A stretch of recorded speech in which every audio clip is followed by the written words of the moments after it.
Hey, welcome to the shop. So some time ago, right about the time I started YouTube, I made this little cabinet here. Whether I've got it on this side or that side, I don't know which, but I'm showing you the cabinet. And I didn't film that because obviously I wasn't on YouTube yet and I didn't see any need to. But now that I'm on YouTube, and I've had several people say you should make another one of those, you should film how you made one of those. I want that cabinet, would you build me one of those cabinets? I'm going to go ahead and make another one, but instead of using the spalted chestnut as you see in this cabinet, I'm going to use wormy maple, some people call it ambrosia, and this is the two pieces I picked out for the top of it.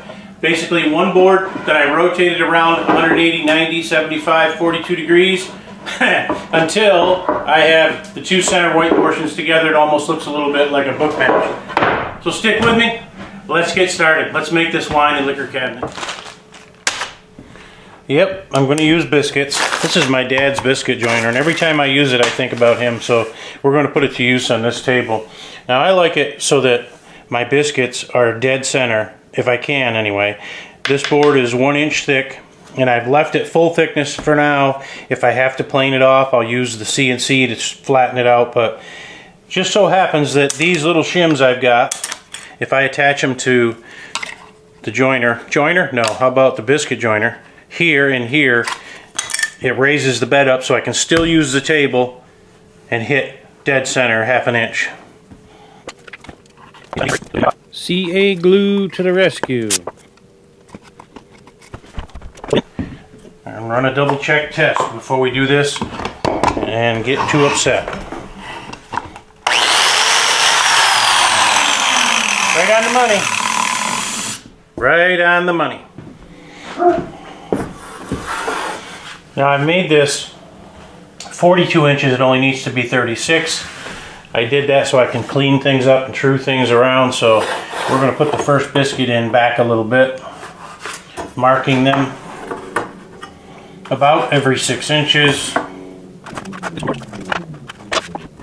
don't know why I put these arrows on here because it's obvious that it goes to this corner, but when you have multiples, if you have one in the middle, I usually put an arrow on each side so that I know what goes where when we put these back together, so that it's not cattywampus.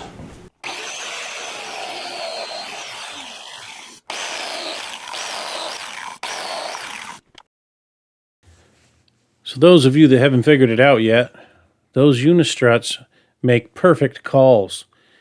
Got this idea from, I think it's Busted Knuckle Garage on YouTube. Guy's a pretty clever fellow. Really got this woodworking business figured out. But anyway, that's his idea, not mine, but they do work excellent. And as you can see with the biscuits, I nailed it. I've got it dead even.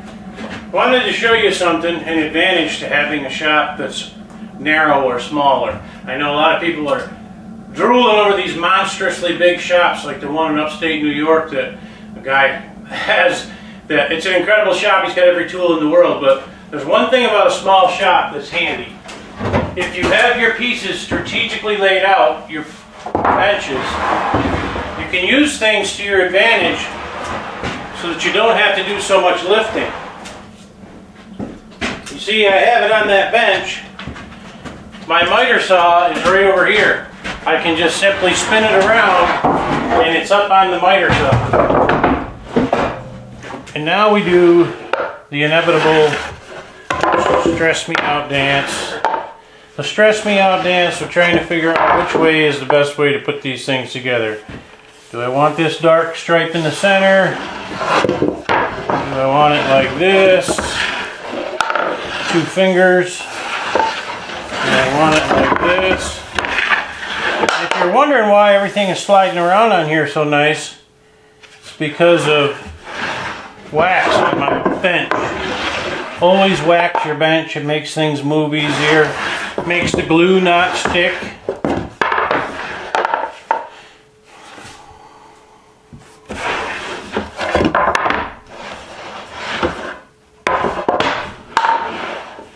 I think we're going to go with that so it matches the one I've already done a little bit. My planer needs a new blade. It's leaving me a line right here. Well, 3D printed dogs in dog holes. and this little planer will take it off. And then I can make sure we're going with the grain here. And then I can just stand them out the rest of the way when the time comes.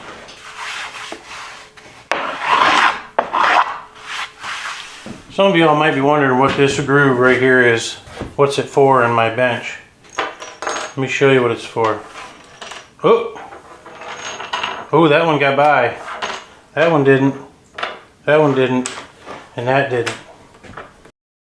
Showing off my 3D printed alignment clamping fixture tools here. Just take a clamp on the top and the bottom of them, squeeze them together like so, and the edges of the boards are perfect.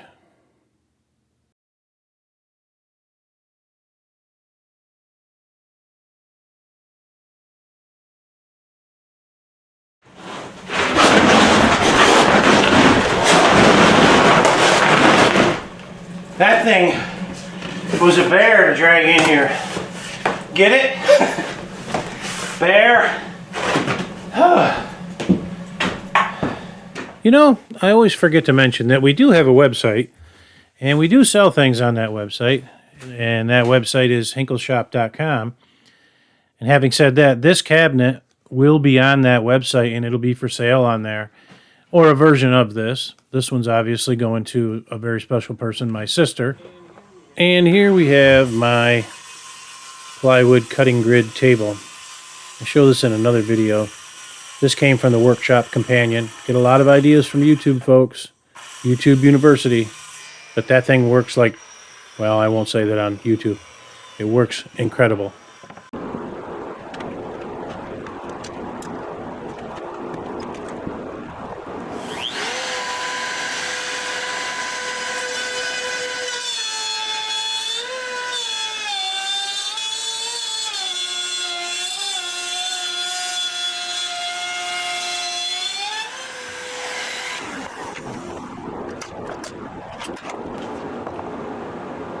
Perfectamundo. Alright, I need another dado right here for a shelf. I've already put this one in here. And it just so happens that that bearing, that flush trim bit with that bearing, is exactly the perfect size for the 1/2-inch plywood that I'm using. Okay, width of the panel is 16 inches total minus the 3/4 for the trim. That puts us out at 15 1/4. We're going to divide that by 2. That's 7 5/8. I want the center line, I want each half to be symmetrical. So we're going to go 7 5/8 of an inch off of the center in each direction to give me the 15 1/4 that I'm looking for. Just like that.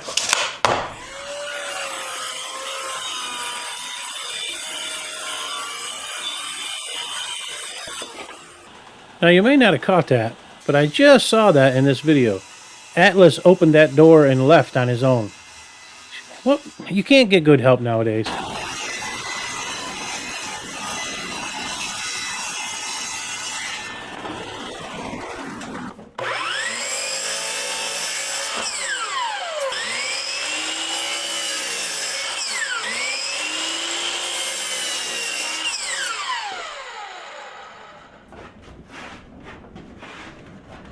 Tools on rolling cabinets with casters. What will they think of next? Well, let me show you. Spinny drill things.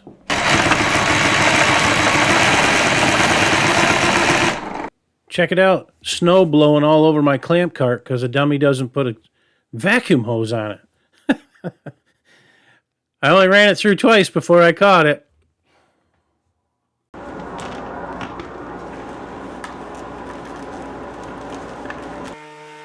That's better.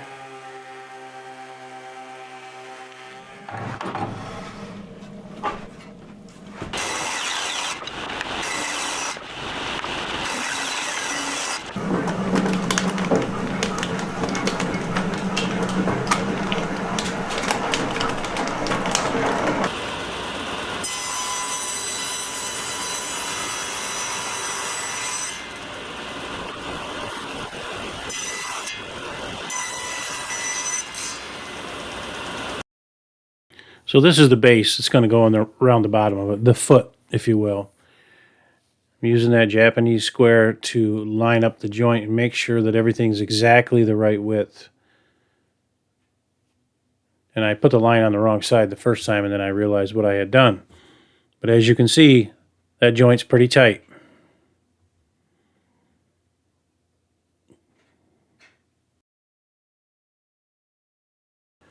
Now, those Unistrut make good calls, obviously, but they also make good jacks or bridging material so you can get your clamps underneath your projects. And yes, those are painted white, so the glue doesn't stick to them as much as they would normally. The one thing I did find with those, though, is the 1/2-inch bolt that's supposed to fit through them does not fit because the paint takes up too much space in the slot. So if you're going to run a bolt through them, you have to take a file and file off the paint in the slot where the bolts go through. Then you just tighten these guys up here and we'll be good to go.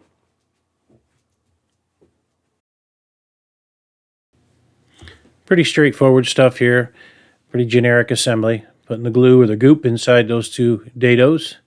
Then we're going to take the bottom, we're going to put it in there, and we're going to squeeze it together.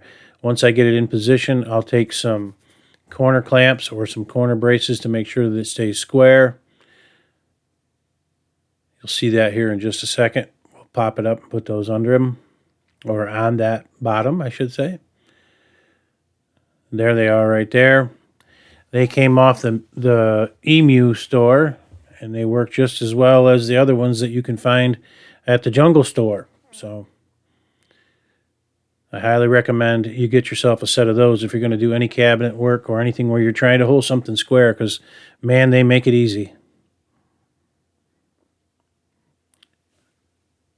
And here what I'm going to do is create the foot profile. I've got a 1-inch spacer that I slid across. I'm going to do a 1x1 angle there. So I'll line up that ruler to the corner off the bottom mark and create the angle. That's actually a 45.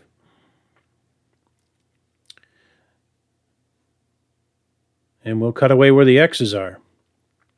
Same thing on the other side. I decided to mount it up on the bench so it was easier to hold and easier to work on.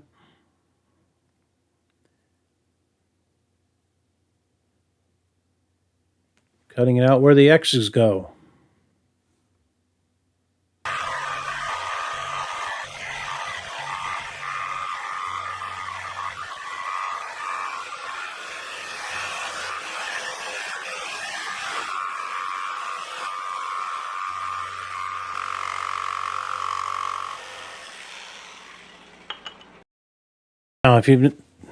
Now, if you've never seen one of those things, they are a layout tool that divides everything evenly. And it's not necessary to put these screws evenly spaced underneath this thing. I'm just doing it because I'm being a little fussy. And I want them spaced evenly for added support. Here we're going to put the yellow goop in, brush it in a little bit, and then slide in the top shelf, which will be the bottom of the drawer shelf. Clamp in the way, and it just pops together with a few hammer whacks. And for those of you out there that say you're going to bang something together with a hammer, I get a chuckle out of it every time I hear that. I've never said it that way. I've always said I'm going to pound something together. I'm not going to bang it together. To me, that means something else a whole lot different. When I'm going to bang something, it's not with a hammer. That's for sure. But we're putting some glue on this thing. We're going to put the back on here, and I'm going to shoot some nails in it to hold it together.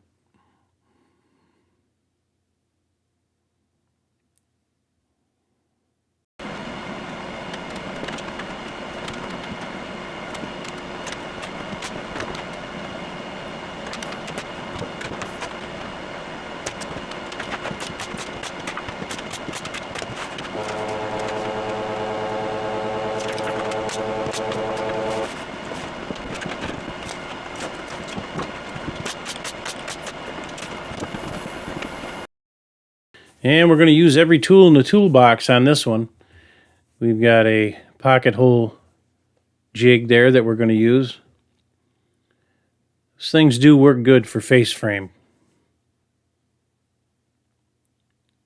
And I don't know what I did with my vice grip style or adjustable plier style clamp to hold that thing in place, so I just used an ordinary squeezer from Harbor Freight.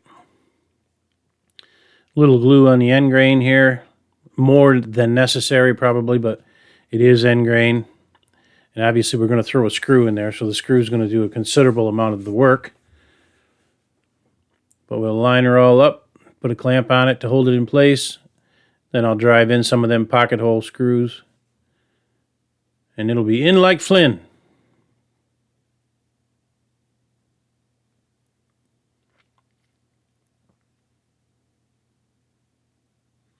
You spend all that time trying to make it straight and even. My clamp was too short there. And then you got to even it back out again anyway once you start to squeeze it, because the glue makes it dance around. Obviously here we're driving in the pocket screws. It won't move once I put those in.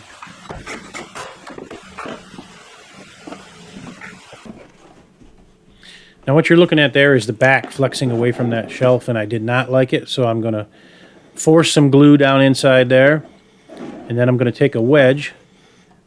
The wedge that's on there was too big, so you'll see me magically come up with a new one, and I'm going to drive that wedge between that Bessie clamp and the back side of that shelf, which will then make it squeeze the back against the drawer bottom. Here I'm going to reinforce the bottom of that shelf and double it up, just like you can see the center divider in the cabinet is 2 pieces of plywood thick. I like to have enough in there so that I have something to nail to. I just like to have more meat on the bone when I'm going to attach my face frame.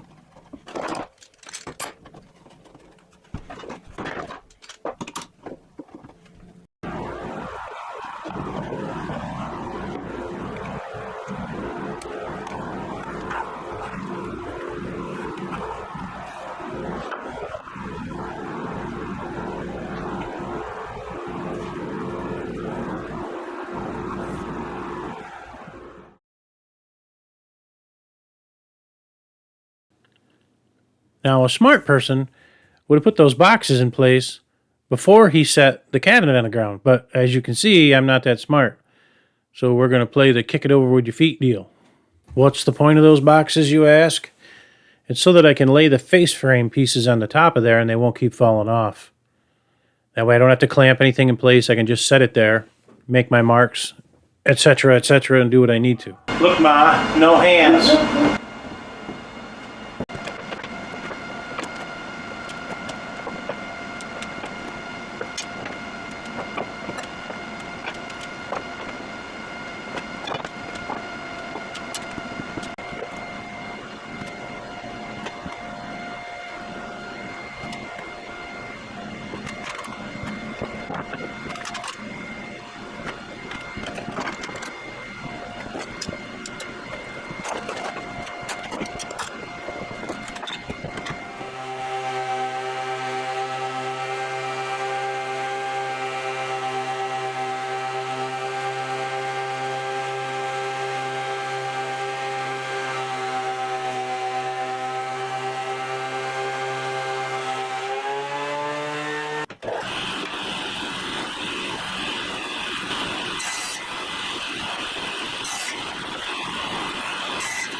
Okay, I got my drawer, the 4 sides. I've got the bottom of it. Now I'm going to put a dado in here so that I can slide that inside it. We're going to use dowel pins to put this together with. So I have this little piece of scrap left over from the bottom.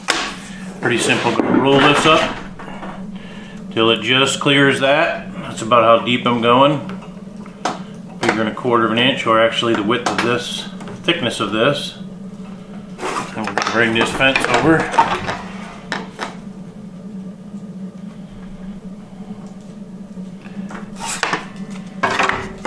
Going to run all these guys through, move it over, run them through, and when I get this to fit, bing bang boom.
Alright, definitely not necessary, but a little glue in the whole little black walnut inlay.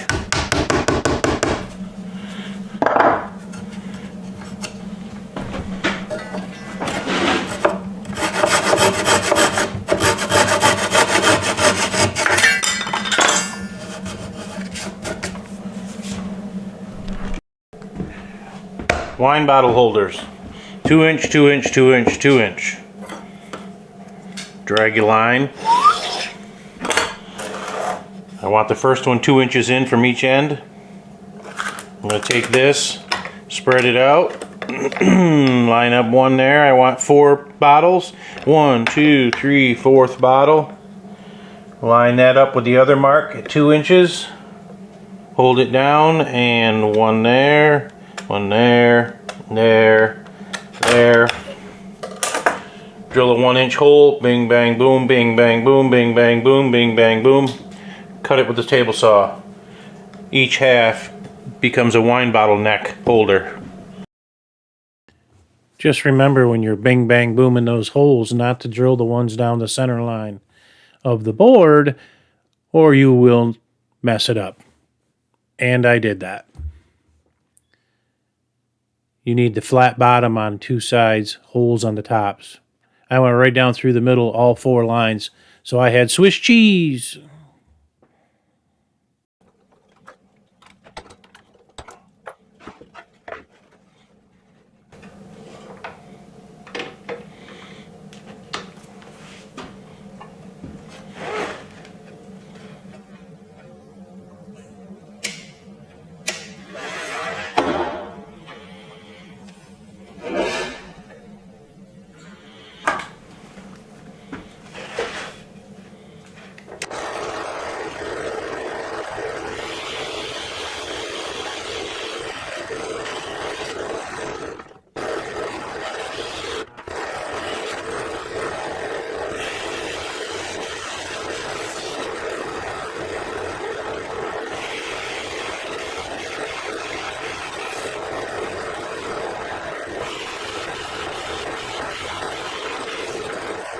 And here's how you correct a mistake when you drill too many holes on the wrong lines.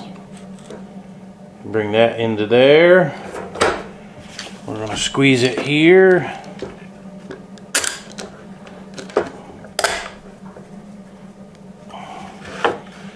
Now I should be able to line this up and roll it across like so and not have a problem.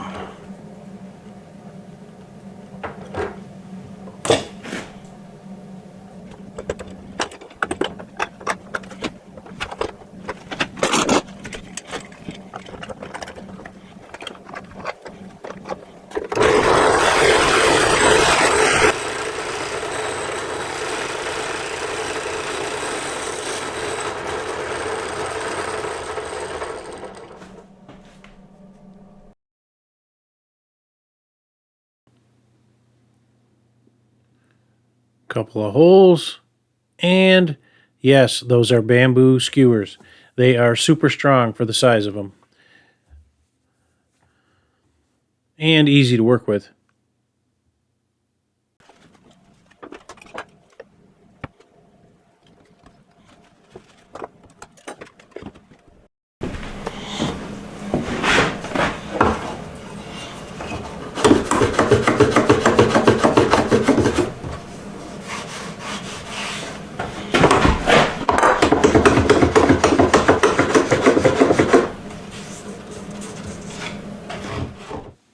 What I'm doing here is setting the height of the drawers, or actually how far forward they're going to be. They don't actually rest against the back of the cabinet.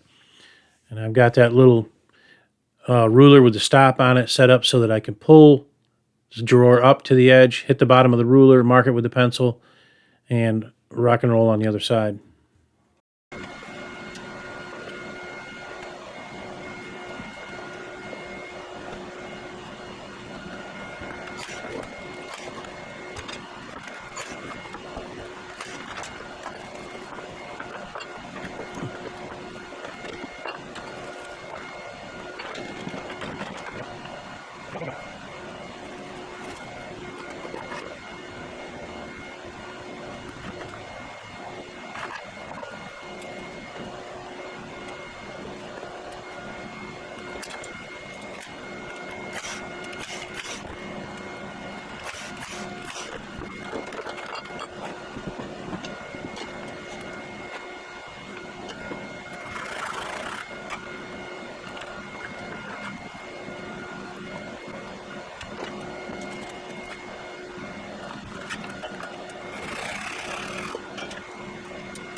Sometimes you gotta have a little help.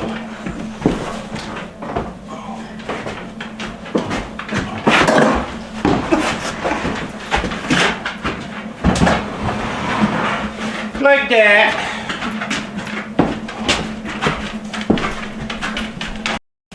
Putting these little guys in here. How do I line up the mark here? I can see the one in the back. I put this in. How do I know how far left and right to go? That's easy. You take one of these guys, put it in there on the mark. I know the mark is right there at the end of my fingernail. So I slide that over, put this clamp in place.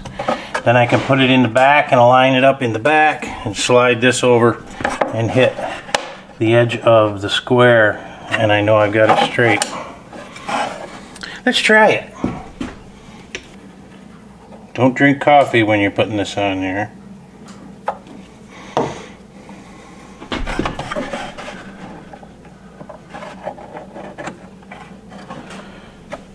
Like that.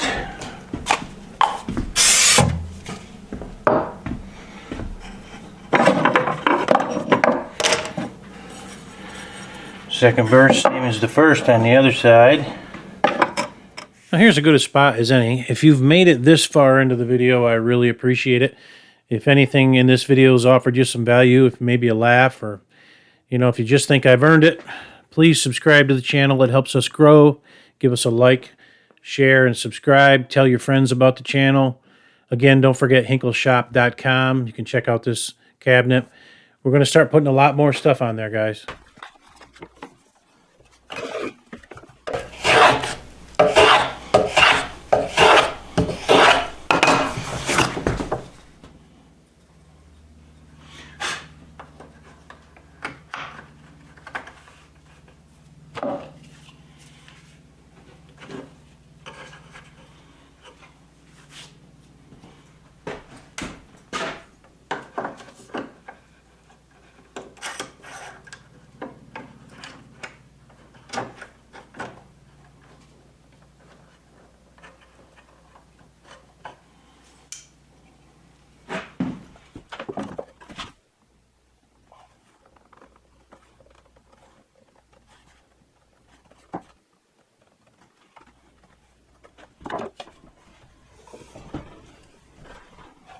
Here's an example of an advantage of putting it on your bench, the cabinet on your bench, and tipping it over on its back.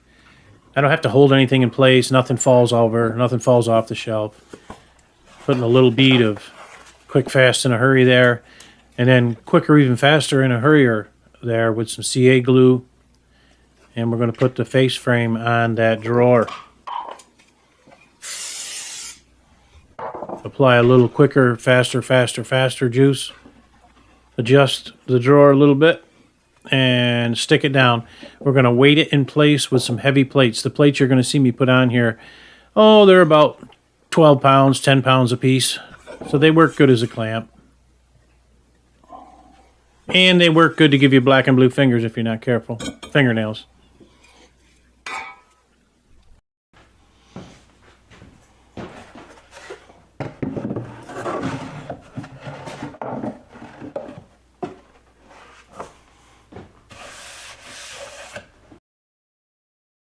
This top is a full 1 inch thick, but I'm using a little trick here. I'm going around the top side with a round over, then I'm going to go back around on the bottom side with a 45-degree angled bit, and it makes the edge, or it gives the illusion that this thing is only 3/4 of an inch thick, while maintaining the actual thickness. I'm not going to show you going around here twice. It's the same thing with the other bit as it is with this one. Just flip the board over and go again with a different bit. It's a cool trick, though.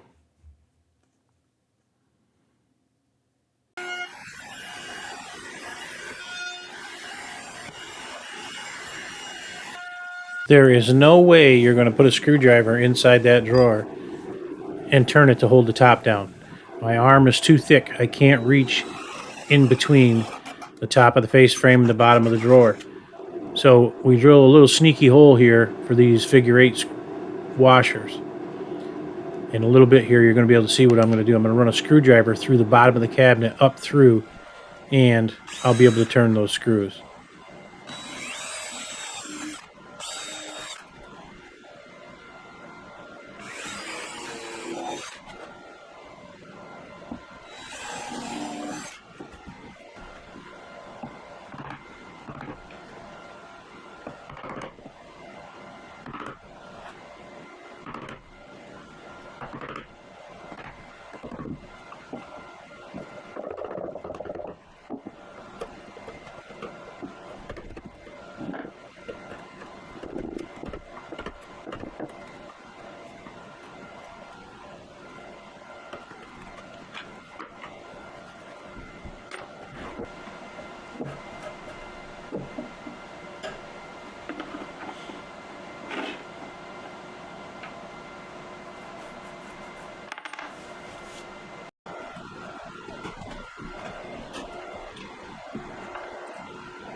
Here's another one. Those 2 sticks that I've got clamped to the bench are going to ensure that the top does not push off the back side of the cabinet.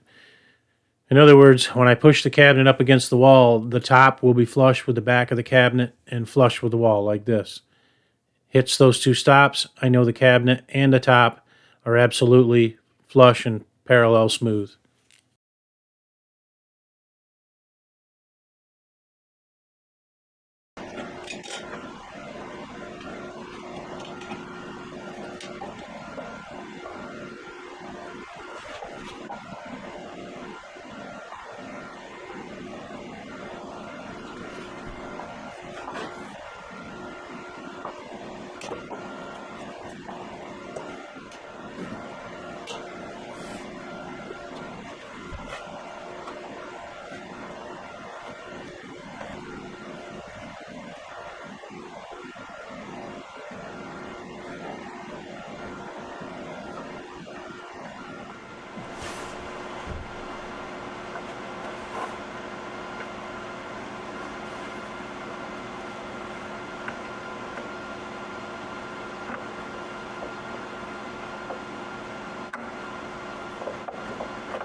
Overhead vacuum hose dust collection is the only way to go. I got tired of the hose grabbing the side of the bench and messing up my smooth sanding business.